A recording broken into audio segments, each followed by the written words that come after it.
आज तू काहीच बोलू नकोस. आज फक्त मला बोलू दे. तुला वाटतंय ना की मी तुझ्याकडे दुर्लक्ष करतोय. तू हाका मारतोयस आणि मी डोळे मिटून बसलोय. तू म्हणतोस ना, स्वामी मी तुमचं काय वाकडं केलं, माझ्याच नशिबात हे का.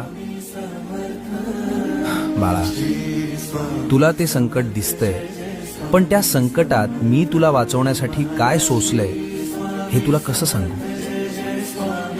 तुझ्यावर येणारा तो घाव मी माझ्या हातावर झेललाय. तुझा माझ्यावरचा राग सुद्धा मला गोड वाटतो रे, कारण त्या रागाच्या मागे तुझं माझ्यावरचं प्रेम दडलंय. हे बघ, जगाला वाटत असेल की तू हरलायस, पण जोवर माझी नजर तुझ्यावर आहे तोवर तुला हरवण्याची ताकद काळामध्ये सुद्धा नाही. भिऊ नकोस, मी तुझ्या पाठीशी आहे.